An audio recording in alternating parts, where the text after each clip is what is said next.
राना साहब, क्या पाकिस्तान मुस्लिम लीग नून के बेशतर रहनुमा ये राय रखते हैं कि इस्तीफों का ऑप्शन इस्तेमाल नहीं होना चाहिए, और अगर रखते हैं तो उनमें से बड़े नाम कुछ कौन से? देखें जी, आज हमारे ही चैनल 92 के प्रोग्राम आरिफ नज़ामी साहब के जो प्रोग्राम है उसमें शाहिदा खान अब्बासी साहब ने तो बिल्कुल वाज़ेह कह दिया। उन्होंने कहा जनाब कि हमारा मकसद हुकूमत ख़त्म करना नहीं, सिस्टम को तब्दील करना है, सिस्टम बेहतर बनाना है, और अगर हम इस्तीफ़े दे देते हैं तो जितना नुकसान उससे होगा आप सोच नहीं सकते। अभी तो हम पार्लियामेंट के अंदर बैठ के कुछ बात कर लेते हैं, फिर पार्लियामेंट से बाहर हो जाएंगे, बिल्कुल बात नहीं कर सकेंगे, या अपनी मर्जी करेंगे, या फलां करेंगे। ये तो आज शाहिदा खान अब्बासी ने उन्होंने ये भी कहा कि कोई दलील अगर ठोस लेके आती है पाकिस्तान पीपल्स पार्टी तो उसको सुनने के लिए भी तैयार। क्या दलील, उससे इससे बड़ी क्या दलील है? पीपल्स पार्टी कहती है हमने जो कहा वैसा ही हुआ। तो जब शायद देखें जिन्होंने इस्तीफे देने होते हैं इस्तीफे दे देते हैं। आपने आज एक और बात भी सुनी है कि नहीं सुनी? अफनान ने क्या कहा है? वो ये नहीं कह रहे कौमी असम्बली से इस्तीफे देंगे, वो कह रहे पंजाब असम्बली से इस्तीफे देंगे। ये एक नई बात है। अब मुस्लिम लीग नून के अंदर ये बात चाह रही है कि पंजाब से इस्तीफे दे दें। ये तो वही मौक़िफ़ है जो पीपी का था, अब उस पर जा रहे हैं, अब उसमें भी नहीं होना। मुस्लिम लीग नून के अंदर मरियम को ये वाज़ेह कह दिया गया है कि अगर आपने इस्तीफे देने का फैसला कर लिया तो आपकी पार्टी तकसीम हो जाएगी। शाहिदा खान अब्बासी मैंने आपको बता दिया, ख्वाजा बरादरान मैंने आपको बता दिया, इवन ख्वाजा आसफ भी इस्तीफ़ा नहीं देंगे। मैं आपको बिल्कुल कह रहा हूँ, ख्वाजा आसफ उनका ग्रुप भी इस्तीफ़ा देने के लिए तैयार नहीं है। वो कहते हैं कि इस्तीफ़ा देना हमारी सियासी मौत है, वो इस्तीफ़े नहीं देंगे। और मुस्लिम लीग नून के अंदर बड़ा ग्रुप, मैं फिर कह रहा हूँ बड़ा ग्रुप है जो इस्तीफ़े नहीं देगा। जो इस्तीफ़ों के हक़ में है ना वो बेचारे मेंबर नहीं है, जो मरियम के साथ साथ ज़्यादा चलते हैं ना। अब तलाल चौधरी वो है क्या कौमी असम्बली में? परवेज़ रशीद साहब क्या हैं असम्बली में? जो हैं नहीं वो कह रहे हैं इस्तीफ़े दे दें, जो हैं वो कह रहे हैं खुदा दा वास्ता ही पीछे रहने दे। तो राना साहब, ये पीपल्स पार्टी और नून लीग में जो सीज़ फायर है, क्या इख्तिलाफात खत्म हो चुके हैं? आप समझते हैं कि इख्तिलाफात खत्म हो गए? नहीं, अब जो आप समझते हैं भाई, देखें बड़ी एक क्लियर सी बात है, ये बिल्कुल इख्तिलाफात खत्म नहीं हुए। ये एक ऐसा ड्रामा है कि दोनों एक दूसरे को बेवकूफ़ बना रहे हैं। पीपल्स पार्टी अपना अपोजिशन लीडर बनाने के लिए वक्ती तौर पर इनके साथ आ गई है, वो इख्तिलाफात ख़त्म करने की बातें कर रही है। वो कोशिश करेंगे कि जनाब हमारा अपोजिशन लीडर बन जाए।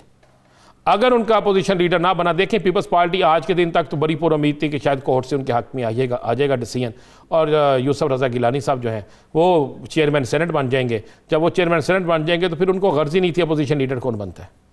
अब तो पीपल्स पार्टी के पास सेनेट में रहने के लिए एक ही जवाज़ है, वहाँ पर अपना आप मनवाने के लिए। आपको पता है आज तो उन्होंने ये भी पैगाम दिया है कि जनाब कौमी असम्बली में अपोजिशन लीडर आपका है, पार्लियामेंट में हमारा होगा, इसका सेनेट में हमारा होगा, ये बकायदा कहा गया है।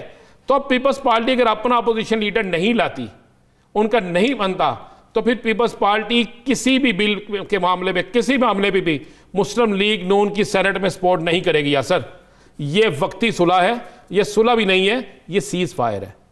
वो जो होता है ना कि जनाब रात के अंधेरे में फायर नहीं करना, उसके बाद कहा नहीं, ये सीज फायर है, और ये सीज फायर है 29 तारीख तक। मौलाना सीज फायर मैं आपको बता रहा हूँ 29 तारीख तक सीज फायर है।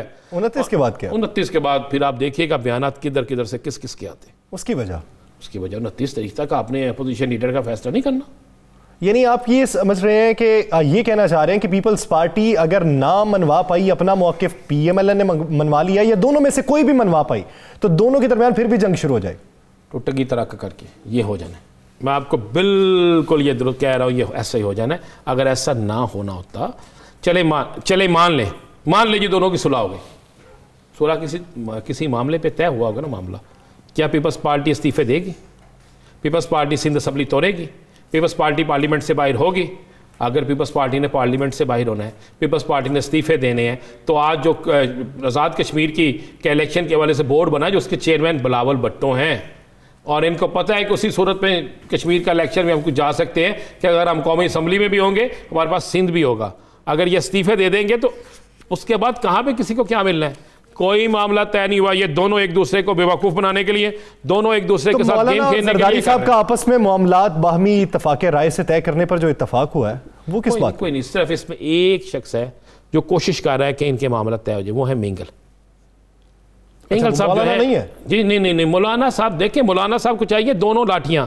ये दोनों पीपल्स पार्टी मुस्लिम लीग नून, उनके लिए लाठी भी है, सोने की कान भी है, दोनों उनको दोनों चाहिए। वो नहीं चाहता कि किसी तरीके से हो। अगर ये इनमें से एक टूट जाती है, मौलाना की सबसे ज़्यादा शख्सियत मुतासर होगी ना, मौलाना साहब जो है उनकी सदारत जो है वो मुतासर होगी ना। अब दूसरी तरफ मेंगल जो है वो कोशिश कर रहे हैं, मेंगल साहब, कि इनको आपस में लाया जाए। मेरी इतला के मुताबिक उन्होंने आसफ अली जरदारी साहब से भी रब्ता किया है, उन्होंने मरियम साहब से भी रब्ता किया है, और उन्होंने मियाँ नवाज शरीफ से भी रब्ता किया है, मौलाना साहब से भी रब्ता किया है। लेकिन मैं आपको फिर बता रहा हूँ कि 29 के बाद खेल शुरू होगा। राना साहब, एक आखिरी सवाल, जैसा कि आज फवाद चौधरी साहब ने कहा कि इमाम तब्दील कर लिया, बिलावल भुट्टो ने पहले मौलाना को इमाम रखा हुआ था और अब सिराजुल हक साहब को रख लिया, क्या वजह लगती है जमात इस्लामी से कुर्बतें बढ़ाने की?